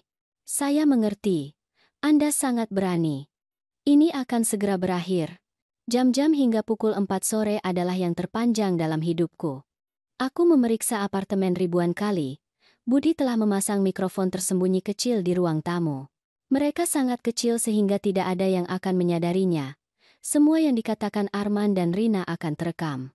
Ibu Ivana, tetanggaku yang berusia 80 tahun yang baru ku kenal, ternyata adalah sekutu yang tak terduga.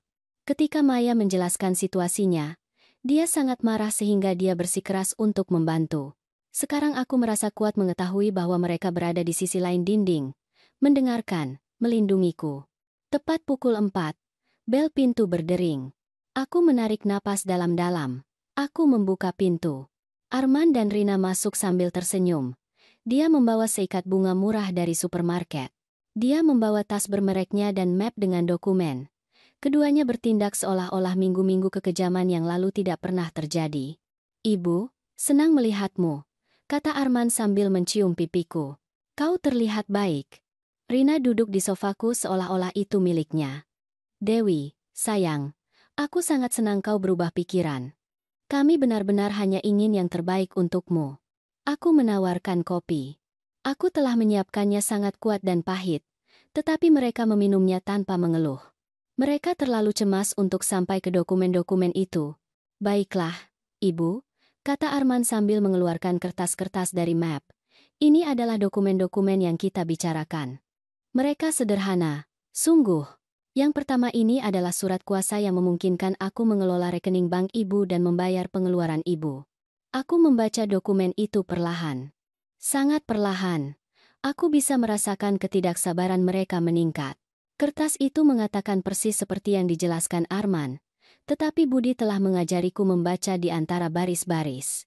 Kekuasaan ini akan memberinya kendali total atas setiap sen yang kumiliki. Dan yang ini, lanjut Arman sambil menyerahkan dokumen lain kepadaku. Ini hanyalah otorisasi bagiku untuk membuat keputusan medis atas nama Ibu jika sesuatu terjadi pada Ibu. Tetapi ada lebih banyak teks. Teks kecil yang berbicara tentang perwalian lengkap. Keputusan tentang di mana aku akan tinggal. Akses ke semua propertiku. Itu semua yang mereka butuhkan untuk mengendalikanku sepenuhnya. Dan yang terakhir ini, kata Rina dengan senyum yang terlalu lebar, hanyalah inventaris properti Ibu, agar semuanya beres. Aku melihat dokumen itu dia. Tanah yang ditinggalkan suamiku untukku. Tanah yang seharusnya aku tidak tahu apa-apa tentangnya. Itu terdaftar dengan nilai perkiraannya. 3 miliar rupiah. Aku tidak tahu aku punya tanah ini, kataku dengan suara bingung, persis seperti yang telah kulatih dengan Budi. Arman dan Rina bertukar pandang cepat.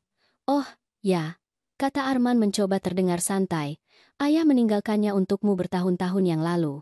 Itu atas nama Ibu, tetapi Ibu tidak pernah menggunakannya. Mungkin itu sebabnya Ibu tidak mengingatnya. Kebohongan lagi. Suamiku telah memberitahuku tentang tanah itu di ranjang kematiannya. Dia membuatku berjanji untuk tidak pernah menjualnya karena dia bermimpi bahwa suatu hari kami bisa membangun rumah kecil di sana untuk masa tua kami. Itu adalah hadiah terakhirnya untukku. Caranya untuk memastikan bahwa aku akan baik-baik saja ketika dia sudah tiada. Dan apa yang akan kalian lakukan dengan tanah ini? Tanyaku dengan kepolosan palsu. Rina menjawab terlalu cepat. Tidak ada, Dewi. Kami hanya perlu mendokumentasikannya. Untuk asuransi, untuk pajak. Hal-hal membosankan semacam itu. Pembohong. Aku melihat keserakahan berkilauan di matanya. Aku melihat jari-jarinya mengetuk tidak sabar di lututnya. Dia sangat membutuhkan uang itu. Sangat membutuhkannya. Aku mengambil pulpen. Aku memegangnya di atas dokumen pertama. Tanganku gemetar. Itu bukan akting. Benar-benar gemetar karena aku akan melakukan sesuatu yang bisa salah besar. Sebelum aku menandatangani, kataku dengan suara lembut, aku ingin menanyakan sesuatu kepada kalian. Itu hanya rasa ingin tahu. Arman menegang dengan jelas. Tentu, Ibu. Apa yang ingin Ibu ketahui? Tanah ini bernilai banyak uang. 3 miliar rupiah. Jika aku menandatangani surat-surat ini, kalian bisa menjualnya tanpa aku sadari, kan? Keheningan yang terjadi berikutnya benar-benar mutlak. Aku bisa mendengar jam dapur berdetak. Aku bisa mendengar jantungku sendiri berdetak di telingaku. Ibu, kata Arman dengan suara tegang, mengapa Ibu menanyakan itu? Tentu saja kami tidak akan menjual apapun tanpa berkonsultasi dengan Ibu. Tapi kalian bisa, desakku. Secara hukum, dengan dokumen-dokumen ini, kalian bisa melakukannya. Rina berdiri tiba-tiba. Dewi, apa yang terjadi di sini? Kupikir kau sudah memutuskan untuk mempercayai kami. Aku hanya ingin mengerti. Jawabku sambil menjaga suara tetap tenang. Aku ingin mengerti apakah putraku benar-benar membantuku atau jika dia mencuriku. Topeng Arman akhirnya jatuh. Wajahnya menjadi merah. Ibu, beraninya kau. Setelah semua yang kami lakukan untukmu. Setelah menawarkan diri untuk membayar Gria Harapan. Setelah membuang waktu kami mencoba membantumu. Membuang waktu kalian. Seolah-olah aku adalah kewajiban. Tugas yang tidak menyenangkan dalam daftar hal yang harus dilakukan mereka. Kau tahu apa? Kata Rina dengan suara dingin. Aku sudah muak dengan ini. Arman, katakan yang sebenarnya kepada ibumu. Katakan padanya bahwa kita bangkrut. Bahwa kita berutang uang kepada semua orang. Bahwa kita membutuhkan tanah itu untuk menyelamatkan diri kita sendiri. Katakan padanya bahwa jika kita tidak mendapatkan uang itu dalam 2 minggu, orang-orang yang sangat berbahaya akan datang mencari kita. Arman menatapnya dengan ngeri. Rina, diam. Tapi dia tidak diam. Dia di luar kendali. Semua tekanan, semua keputusasaan akhirnya meledak. Mengapa aku harus diam? Dia wanita tua egois yang memiliki 3 miliar rupiah terkubur di tanah yang bahkan tidak dia gunakan sementara kita tenggelam. Ini salahnya. Semuanya salahnya. Salahku. Aku yang harus disalahkan karena mereka menghabiskan uang yang tidak mereka miliki. Aku yang harus disalahkan karena mereka menjalani kehidupan kebohongan. Aku yang harus disalahkan karena mereka serakah dan bodoh. Ibu, kata Arman dengan suara memohon sekarang. Tolong. Itu benar. Kami putus asa. Kami butuh bantuan Ibu. Tanda tangani saja surat-surat itu. Kami akan menjual tanah itu. Kami akan membayar utang kami. Dan kami janji, kami akan merawat Ibu. Kami akan membawa Ibu ke Gria Harapan dan mengunjungi Ibu setiap minggu. Kebohongan lagi. Tetapi kebohongan ini direkam. Setiap kata, setiap pengakuan, setiap ancaman. Aku berdiri perlahan.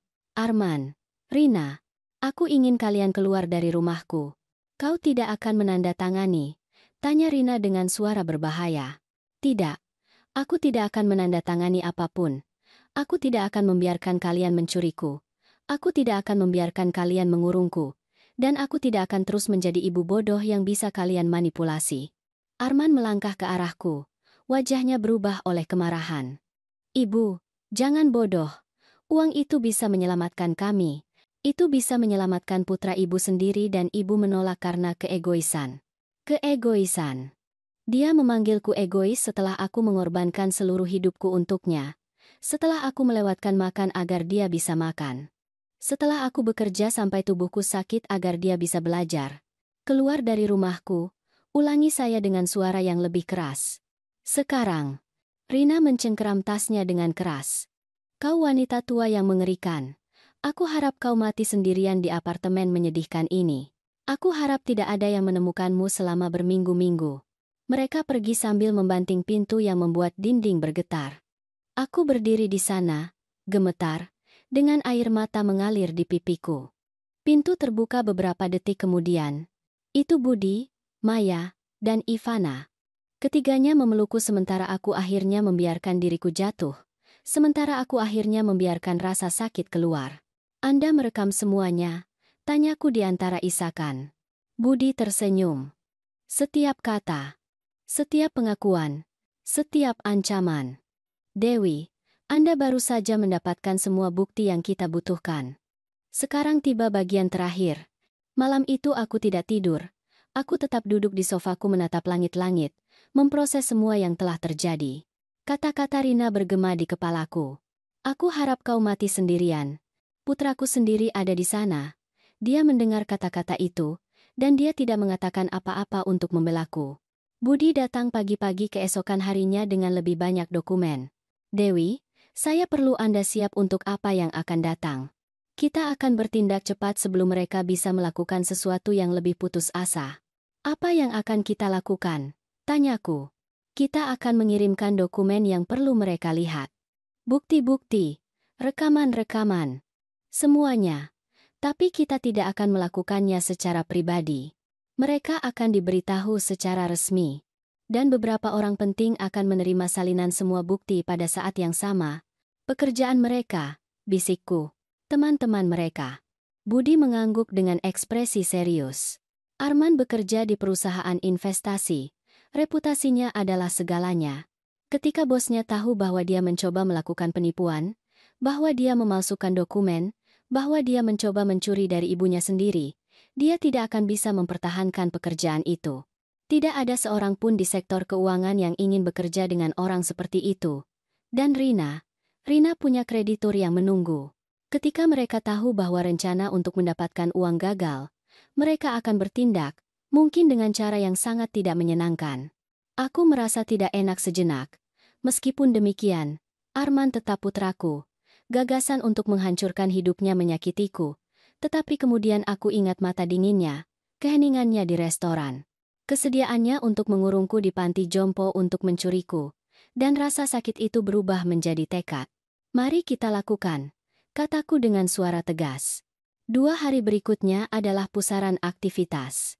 Budi menyiapkan paket-paket dengan semua bukti, rekaman percakapan kami, dokumen-dokumen yang menunjukkan upaya penipuan sebelumnya, catatan keuangan yang membuktikan utang mereka. Semuanya diatur dengan cermat, secara profesional, sangat menghancurkan. Pada Rabu pagi semuanya sudah siap. Budi mengirimkan paket-paket itu melalui kurir khusus yang membutuhkan tanda tangan. 1 untuk Arman di kantornya. 1 untuk Rina di apartemennya. 1 untuk bos Arman. 1 untuk kreditur Rina yang paling penting. Dan salinan untuk pihak berwenang yang bersangkutan. Sekarang kita hanya perlu menunggu, kata Budi. Kami tidak perlu menunggu lama. Pukul 11 pagi teleponku mulai berdering. Itu Arman. Aku tidak menjawab. Dia menelepon 10 kali berturut-turut, kemudian pesan teks mulai berdatangan. Ibu, apa yang kau lakukan? Ibu, jawab, tolong. Ini akan menghancurkan kami. Kau tidak bisa melakukan ini pada kami. Aku menghapus setiap pesan tanpa membacanya sepenuhnya. Budi telah menasihatiku untuk tidak menanggapi apapun. Untuk membiarkan konsekuensi dari tindakan mereka menimpa mereka tanpa campur tangan. Siang hari Maya datang membawa berita. Dewi, kontak saya di perusahaan investasi baru saja menelepon. Arman diskors. Dia berada di bawah investigasi internal. Mereka mungkin akan memecatnya sebelum akhir minggu. Aku merasakan beban di dada. Itu yang benar, kataku pada diriku sendiri. Itu yang harus terjadi. Sore harinya Budi membawa lebih banyak informasi. Rina putus asa. Dia telah menelepon semua kenalannya meminta pinjaman uang. Tidak ada yang mau meminjamkannya. Semua orang sudah tahu bahwa dia adalah risiko yang mengerikan. Panggilan telepon Arman berlanjut sepanjang hari. 50, 100. Aku berhenti menghitung. Kotak pesan suaraku penuh dengan pesan yang semakin putus asa, semakin memohon, semakin penuh amarah. Malam harinya aku akhirnya mendengarkan salah satu pesan. Suara Arman terdengar hancur. Ibu, tolong. Aku akan dipecat. Rina meninggalkanku. Dia bilang semua ini salahku. Kreditur mengancamnya. Ada orang mencarinya. Ibu, kau menghancurkan hidup kami. Bagaimana kau bisa melakukan ini pada kami? Aku putramu, putra tunggalmu. Air mata mengalir di pipiku saat mendengarkan. Tetapi itu bukan air mata penyesalan. Itu adalah air mata untuk putra yang telah lama hilang. Untuk anak yang kucintai dan yang sudah tidak ada lagi. Pada hari Kamis Arman muncul di gedungku. Dia menggedor pintuku selama setengah jam sambil berteriak, "Biarkan aku masuk. Kita harus bicara. Kau tidak bisa melakukan ini padaku." Ivana, tetanggaku, mengancam akan menelepon polisi. Arman akhirnya pergi tetapi tidak sebelum meneriakkan satu hal terakhir. "Kau wanita tua yang kejam. Aku tidak akan pernah memaafkanmu untuk ini. Kau mati bagiku." Mati baginya. Seolah-olah aku tidak mati baginya sejak saat dia memutuskan untuk mencuriku. Sejak saat dia mengizinkan Rina mempermalukanku. Sejak saat dia memilih uang daripada ibunya sendiri. Pada hari Jumat, Budi datang dengan laporan akhir. Arman resmi dipecat. Reputasinya di sektor keuangan hancur. Tidak ada yang akan mempekerjakannya. Rina menghilang. Menurut sumber saya, dia melarikan diri dari kota untuk menghindari krediturnya. Dia meninggalkan Arman dengan semua utang. Dan dia, tanyaku, apa yang akan dia lakukan? Budi mengangkat bahu. Dia harus menyatakan kebangkrutan, memulai dari nol, mungkin mendapatkan pekerjaan yang membayar jauh lebih sedikit daripada sebelumnya. Tinggal di tempat yang jauh lebih sederhana. Pada dasarnya, dia harus belajar hidup di dunia nyata. Aku merasa hampa. Tidak ada kepuasan dalam hal ini. Tidak ada kemenangan. Hanya ada rasa sakit. Rasa sakit melihat putraku jatuh. Rasa sakit mengetahui bahwa hubungan kami rusak melampaui perbaikan apapun. Tetapi ada sesuatu yang lain juga. Ada kedamaian. Kedamaian mengetahui bahwa aku tidak lagi harus hidup dalam ketakutan. Bahwa rumahku aman. Bahwa propertiku terlindungi. Bahwa tidak ada yang bisa mengurungku di tempat yang tidak kupilih. Pada hari Sabtu aku menerima surat. Itu dari Arman. Ditulis tangan di atas kertas kusut. Tulisannya gemetar. "Ibu, kau mengambil segalanya dariku. Pekerjaanku, tunanganku, masa depanku. Aku harap kau bahagia. Aku harap uang lebih berharga bagimu daripada putramu sendiri. Aku tidak akan pernah mengerti bagaimana kau bisa melakukan ini padaku. Aku membencimu. Aku membencimu dengan setiap serat keberadaanku. Seandainya kau tidak pernah menjadi ibuku." Aku membaca surat itu 3 kali. Setiap kata seperti paku di hatiku. Tetapi di balik kemarahan, di balik kebencian, aku bisa melihat kebenaran. Arman masih tidak mengerti. Dia masih tidak mengerti bahwa dia yang menyebabkan semua ini. Bahwa keputusannya, kebohongannya, keserakahannya telah membawanya ke sini. Mungkin suatu hari dia akan mengerti. Mungkin suatu hari, ketika dia mencapai titik terendah, ketika dia tidak punya orang lain untuk disalahkan, dia akhirnya akan melihat ke cermin dan melihat siapa yang sebenarnya bertanggung jawab atas kejatuhannya. Atau mungkin dia tidak akan pernah mengerti. Mungkin dia akan menjalani sisa hidupnya dengan menyalahkanku, membenciku, menceritakan kepada siapapun yang mau mendengarkan bahwa ibunya yang kejam telah menghancurkannya. Aku membakar surat itu di wastafel dapur. Aku melihat kata-kata kebencian berubah menjadi abu. Aku melihat kertas itu menggeliat dan menghitam, sampai tidak ada yang tersisa kecuali debu abu-abu. Malam itu Maya dan Ivana datang ke apartemenku. Mereka membawa makanan, anggur murah, dan kebersamaan.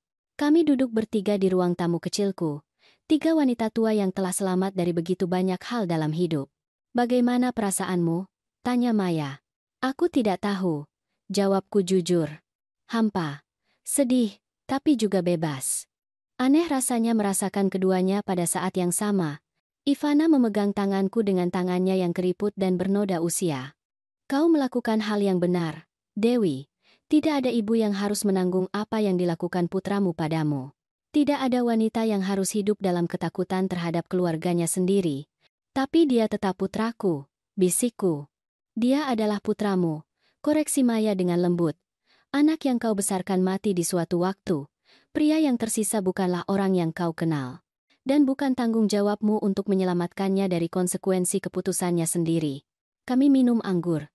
Kami berbicara tentang hal-hal lain.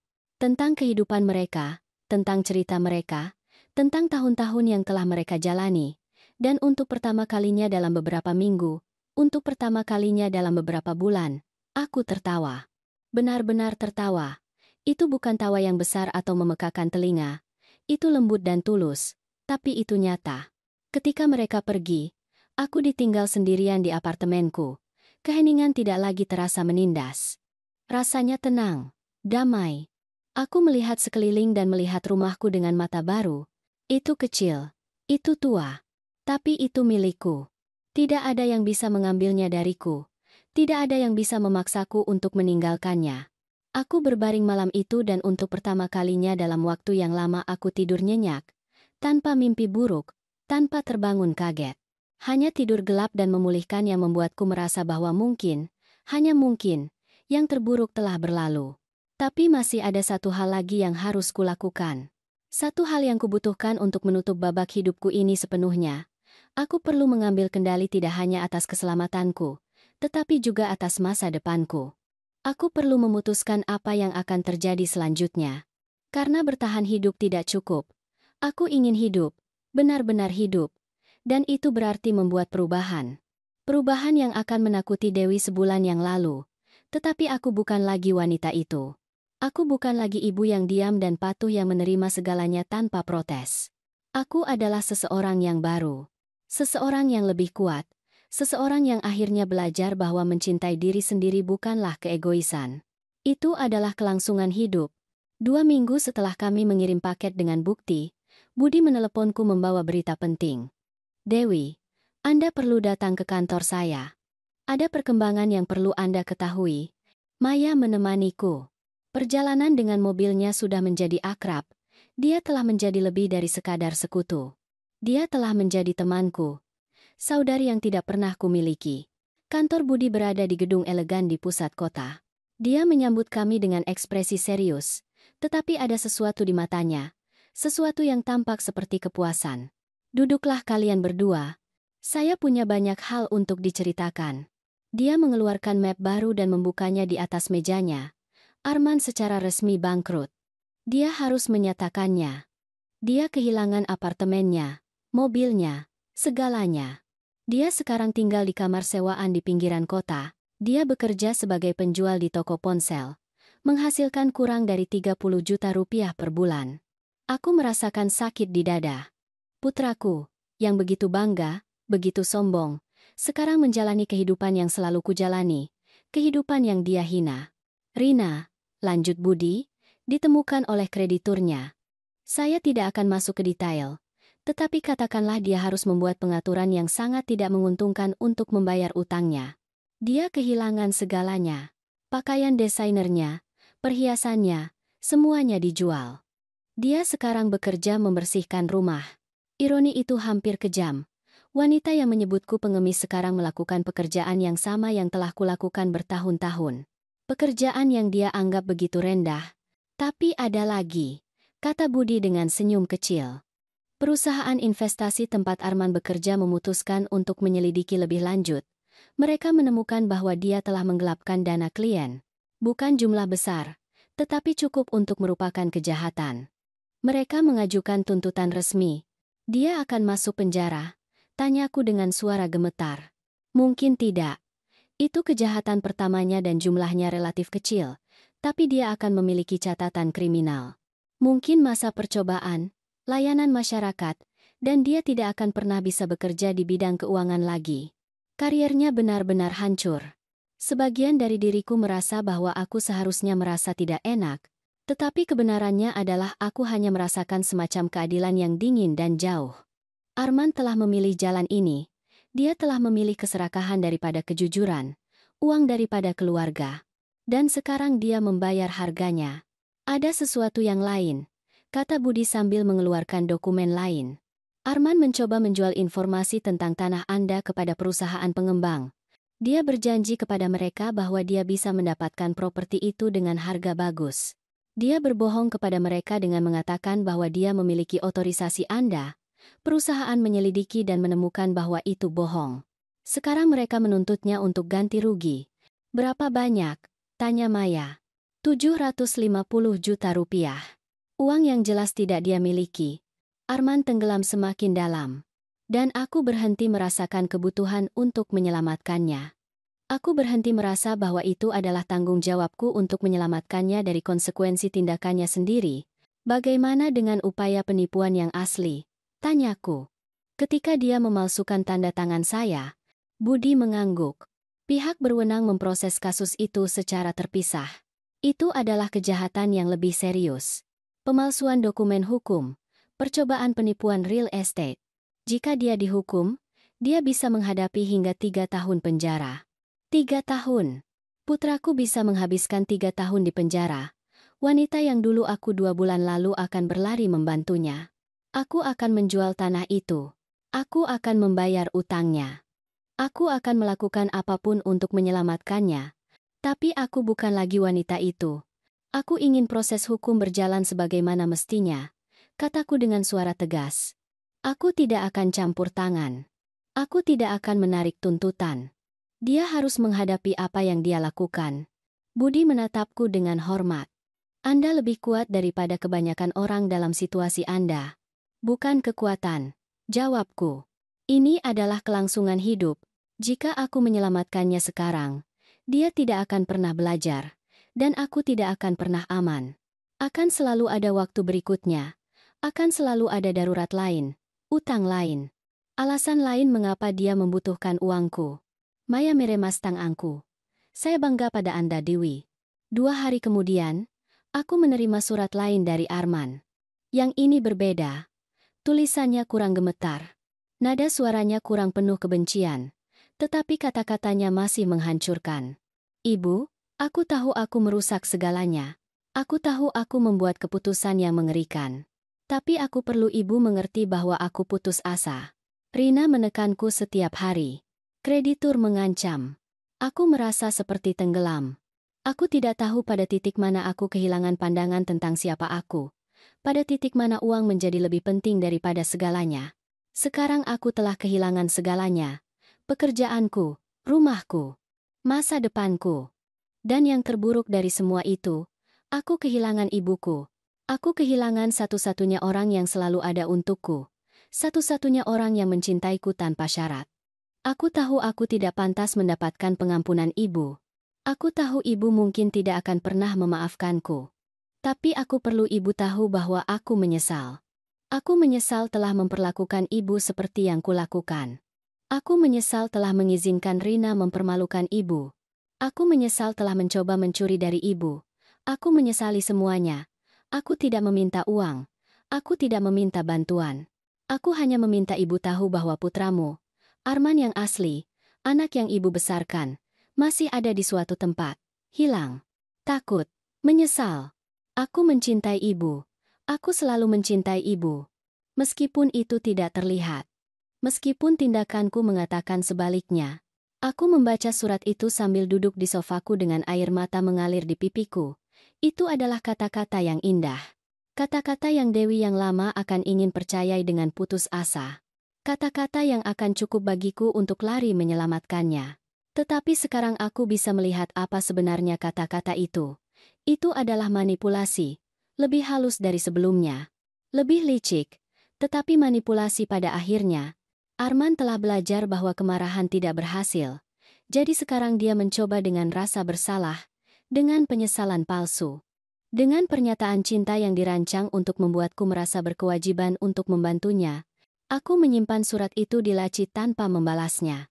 Mungkin suatu hari, bertahun-tahun kemudian, ketika dia benar-benar telah berubah, ketika dia telah melakukan pekerjaan nyata untuk bertransformasi menjadi orang yang lebih baik, kami bisa bicara. Tetapi hari itu bukan hari ini. Hari itu mungkin tidak akan pernah datang. Minggu berikutnya aku menerima telepon dari nomor yang tidak kukenal. Aku menjawab dengan hati-hati. Ibu Dewi. Ini Rina.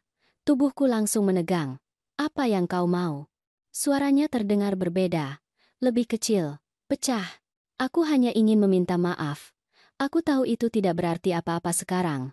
Aku tahu kerusakannya sudah terjadi. Tapi aku perlu ibu tahu bahwa aku menyesal. Aku kejam. Aku mengerikan terhadap ibu. Dan aku tidak punya alasan. Aku tidak menjawab. Aku hanya menunggu. Aku telah kehilangan segalanya, lanjutnya. Semua yang kupikir penting, dan sekarang aku menyadari bahwa itu tidak pernah penting. Uang, pakaian, status, semuanya begitu hampa. Begitu tidak berguna. Aku masih tidak mengatakan apa-apa. Arman dan aku putus. Dia menyalahkanku untuk semuanya. Mungkin dia benar. Aku menekannya. Aku sangat membutuhkan uang. Aku meyakinkannya bahwa mencuri dari ibunya sendiri adalah satu-satunya solusi. Ada keheningan yang panjang. Aku tidak mengharapkan pengampunan ibu, katanya akhirnya. Aku hanya ingin ibu tahu bahwa aku tahu aku salah. Sangat salah. Dia menutup telepon sebelum aku bisa menjawab. Aku tetap di sana dengan telepon di tangan, menatap layar gelap. Mungkin Rina benar-benar menyesal. Mungkin dia telah belajar sesuatu dari semua ini. Atau mungkin itu hanya manipulasi lain. Cara lain untuk mencoba mendapatkan simpati. Itu tidak penting lagi. Dia bukan lagi masalahku. Arman bukan lagi masalahku. Masalahku satu-satunya sekarang adalah diriku sendiri. Bagaimana aku ingin menjalani sisa hidupku? Apa yang ingin kulakukan dengan kebebasan yang baru kuperoleh? Dan akhirnya, setelah 72 tahun, aku siap untuk mengetahuinya. 6 bulan kemudian, hidupku tidak dapat dikenali. Aku menjual tanah yang ditinggalkan suamiku untukku, bukan karena keputusasaan atau tekanan. Aku menjualnya karena aku memutuskan untuk melakukannya. Karena itu keputusanku, pilihanku, dan aku mendapatkan lebih dari 3 miliar rupiah untuk itu. Dengan uang itu aku melakukan sesuatu yang tidak pernah kubayangkan akan kulakukan. Aku membeli rumah kecil di pinggiran kota. Rumah dengan taman di mana aku sekarang menanam bunga setiap pagi. Mawar merah. Bunga matahari. Bunga daisy putih yang berkilauan di bawah matahari. Aku juga membeli mobil. Tidak mewah. Kendaraan kecil bekas yang harganya sekitar 120 juta rupiah. Dan pada usia 72 tahun, aku belajar mengemudi. Maya mengajariku dengan sabar selama berminggu-minggu sampai aku akhirnya mendapatkan SIM-ku. Pertama kali aku mengemudi sendirian ke supermarket, aku menangis karena bahagia. Kebebasan sederhana untuk pergi kemanapun aku mau tanpa bergantung pada siapapun adalah sesuatu yang belum pernah kualami. Itu memabukkan. Pengadilan terhadap Arman berakhir 2 bulan lalu. Dia dinyatakan bersalah atas percobaan penipuan dan pemalsuan dokumen. Dia diberi 2 tahun masa percobaan, 500 jam layanan masyarakat, dan dilarang bekerja di bidang apapun yang berhubungan dengan keuangan selama 10 tahun. Aku tidak pergi ke vonis. Budi mewakiliku. Aku tidak perlu melihat wajah putraku hari itu. Aku tidak perlu menanggung citra itu. Arman telah menulis surat kepadaku 3 kali sejak saat itu. Surat-surat yang tiba di kotak posku setiap bulan. Aku tidak membukanya. Aku menyimpannya di kotak di lemari. Mungkin suatu hari aku akan membacanya. Mungkin suatu hari aku siap untuk mendengar apa yang harus dia katakan. Tetapi hari itu bukan hari ini. Maya dan Ivana telah menjadi keluargaku. Kami makan malam bersama 2 kali seminggu. Kami pergi ke bioskop. Kami mengunjungi museum. Kami melakukan hal-hal sederhana dan indah yang dilakukan teman-teman. Hal-hal yang tidak pernah punya waktu untuk kulakukan ketika seluruh hidupku berputar di sekitar menjadi seorang ibu. Dengan sebagian uang itu aku menciptakan sesuatu yang istimewa. Sesuatu yang memberikan makna pada semua yang telah kualami. Bersama dengan Maya kami mendirikan dana bantuan kecil untuk wanita lanjut usia yang dilecehkan atau dimanipulasi oleh keluarga mereka. Kami membayar konsultasi hukum mereka. Kami membantu mereka menemukan perumahan yang aman. Kami memberi mereka dukungan yang beruntung kutemukan. Kami sudah membantu 12 wanita. 12 wanita lanjut usia yang dicuri, dimanipulasi, atau ditinggalkan oleh anak-anak mereka sendiri.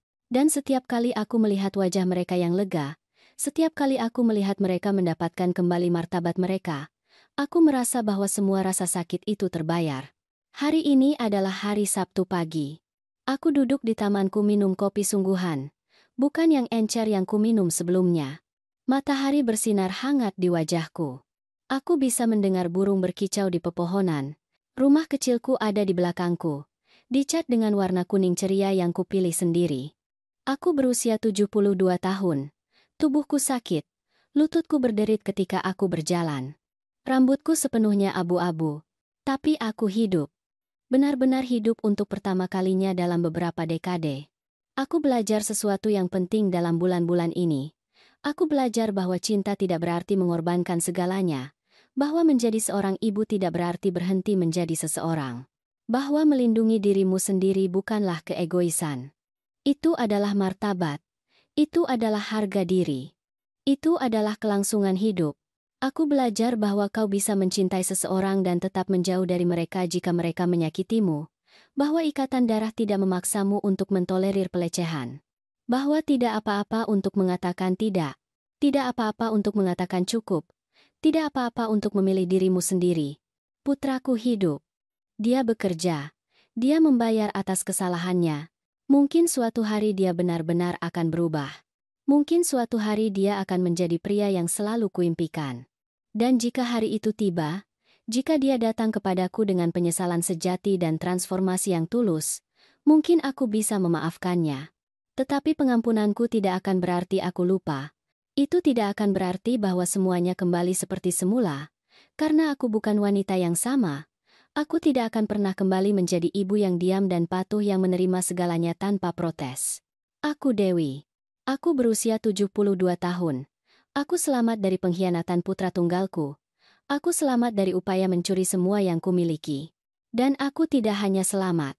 Aku berkembang. Aku berdiri dan berjalan menuju mobilku. Hari ini aku akan mengunjungi seorang wanita yang menghubungi kami minggu lalu. Anak-anak perempuannya ingin memasukkannya ke panti jompo untuk menjual rumahnya. Mereka ingin meyakinkannya bahwa dia terlalu tua untuk tinggal sendirian. Mereka menginginkan uangnya, tapi dia tidak sendirian. Aku akan ada di sana. Maya akan ada di sana. Budi akan ada di sana. Dan bersama-sama kami akan melindunginya seperti aku dilindungi.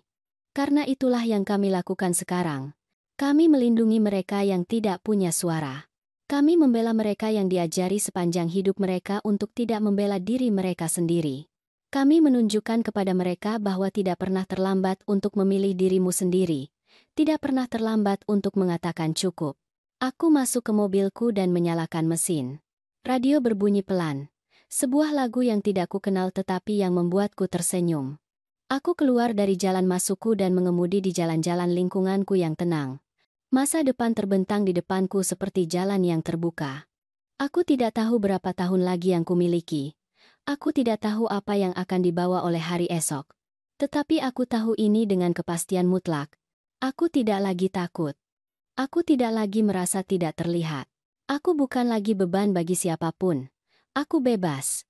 Dan kebebasan itu, martabat yang didapatkan kembali itu, bernilai lebih dari uang apapun, bernilai lebih dari hubungan yang rusak, bernilai lebih dari segalanya. Terima kasih telah mendengarkan ceritaku. Jika Anda juga mengalami sesuatu yang serupa, jika seseorang dalam keluarga Anda menyakiti Anda, saya ingin Anda tahu ini. Anda tidak sendirian. Anda pantas dihormati. Anda pantas mendapatkan martabat. Dan tidak pernah terlambat untuk memilih diri Anda sendiri. Hidup bisa dimulai lagi pada usia berapapun. Bahkan pada usia 72 tahun. Bahkan ketika Anda berpikir tidak ada lagi harapan. Selalu ada harapan. Selalu.